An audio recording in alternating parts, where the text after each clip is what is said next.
નમસ્કાર વાલા વિદ્યાર્થી મિત્રો, આજે આપણે જોવાના છે પેપર નંબર 5। અહીંયા થોડી તમારે તારીખ બદલાઈ ગઈ છે, બરાબર।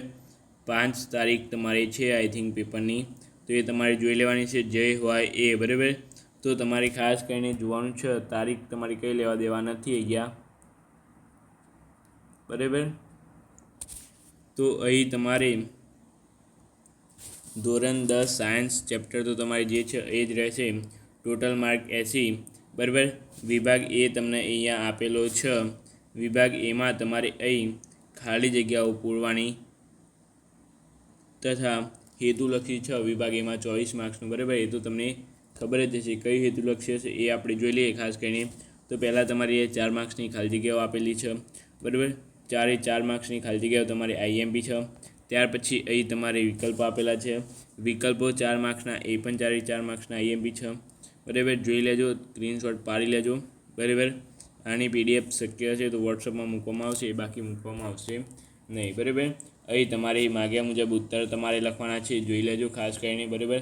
આમાંથી જ આવશે, એમાં જૈવિક વિશાલન એટલે શું તમારે જોઈ લેવાના છે, જૈવ વિઘટનીય પદાર્થના આ તમારે બધા જ આઈએમપી છે મિત્રો, હું કહી દઉં તો, બરાબર। આ તમારી ટોચ પર રહેલી સક્રિય ધાતુ બધી જ આઈએમપી છે, માગ્યા મુજબ તમારે આ પણ તમારે જોઈ લેવાનું છે, આઈએમપી છે, બરાબર। ત્યાર પછી અહીં તમને આ પ્રશ્ન પૂછ્યો છે, તો આ પ્રશ્નમાં નીચે આપેલ સમીકરણને સંતુલિત કરો એવો એક પ્રશ્ન 100% હશે મિત્રો, બરાબર। પેપરમાં અત્યાર સુધી આપણે 1 થી 4 પેપર જોતા આવ્યા છે, એમાં 3 થી 5 વાર આવો પ્રશ્ન પૂછાઈ ગયેલો છે, નીચેના સમીકરણો સંતુલિત કરો, બરાબર। તો એ સમીકરણ તમારે કયું હોય એ ખબર નથી, પરંતુ ગમે તે એક સમીકરણ હોઈ શકે, બરાબર। ક્ષારણ એટલે શું તમારે સમજાવવાનું છે, બરાબર। અહીં આ બધી જ આઈએમપી છે, દર સંચયનો નિયમ, દ્રવ્યનું સર્જન કે વિનાશ થતું નથી પ્રક્રિયા દરમિયાન, બરાબર। ખાસ કરીને યાદ રાખજો, હું અત્યારે જ કહી દીધું તમને આઈએમપી છે, આવવાનું જ છે, ખરા ખોટા અહીંયા તમને આપેલા નથી, કારણ કે અગાઉના પેપરમાં આપણે 6-7 આપી દીધા હતા, બરાબર। એ તમારે જોઈ લેવાના રહેશે। 1 થી 5 પેપર તમે તૈયાર કરશો એટલે મિત્રો તમને 100% રિઝલ્ટ મળશે ને મળશે, બરાબર। તો અહીંયા જોઈ લેવાનું છે તમારે એક ખરું ખોટું અહીંયા તમને આપેલું છે। વિભાગ બીમાં હું તમને આઈએમપી કહી દઉં, આ આઈએમપી છે, ઉભયગુણ્ય ઓક્સાઇડ મોસ્ટ ઇમ્પોર્ટન્ટ, બરાબર, મોસ્ટ ઇમ્પોર્ટન્ટ, આયનીય સંયોજન ગલનબિંદુ ઊંચાઈ ધરાવે છે, જોઈ લેવાનું છે મિત્રો, બરાબર। તમારે 90% થી 60%ની વચ્ચે કહી શકું કે પ્રશ્ન આવવાની સંભાવના રહેશે।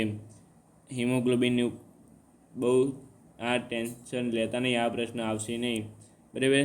સ્વયંપોષી માટે જોઈ લેવાનું છે ખાલી, બરાબર। આ પણ પ્રશ્ન તમારે જોઈ લેવાનો છે, આ પણ જોઈ લેવાનું છે। પ્રકાશનું પરાવર્તન એટલે શું તમારે સમજાવો, આ તમારે આવશે, બરાબર। ત્યાર પછી આ તમારે પૂછાવાની સંભાવના ખરી, બરાબર, મોસ્ટ ઇમ્પોર્ટન્ટ, આપની જાણી એક જ પોષક તત્વ દૂર કરીને મારે આ તમારે નહીં આવે, બરાબર, જોઈ લેવાનું છે ખાલી, હું તમને કહી દીધા કયા આવશે, બરાબર। આ જોઈ લેવાનું છે, આ તો મોસ્ટ ઇમ્પોર્ટન્ટ, આયનીય ગલનબિંદુ ઊંચાઈ છે, એ તમારે જોઈ લેવાનું છે, બરાબર। એટલે આ તમારે આમાંથી 25, 26, 30, 31 અને 32 આટલા તમારે તૈયાર કરવાના રહેશે, બરાબર।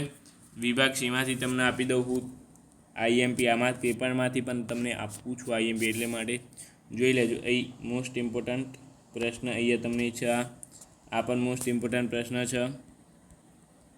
ત્યાર પછી તમારે આ નોર્મલ પ્રશ્ન છે, પૂછવાની સંભાવના ઓછી રહેશે, આ પણ ઓછી રહેશે, બરાબર।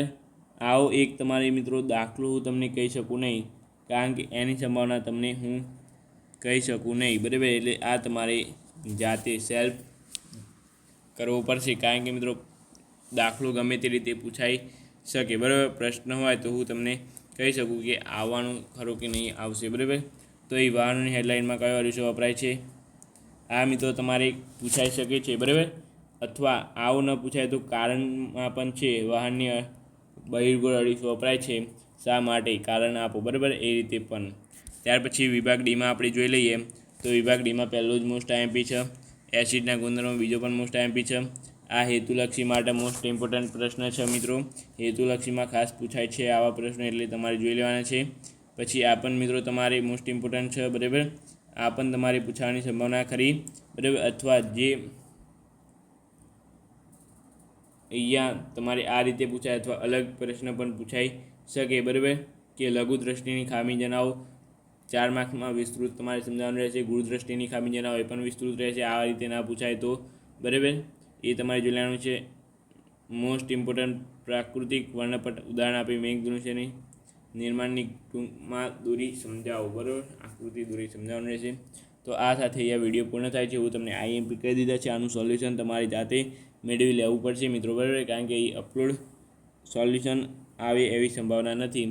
તો આપણે મળીશું આવડી સાથે. વિડીયોને લાઇક શેર અને સબસ્ક્રાઈબ કરવાનું ભૂલતા નહીં. આપણે મળીશું આવડી સાથે. Thank you so much. Video જોવાનો ખૂબ આભાર. જય શ્રી કૃષ્ણ.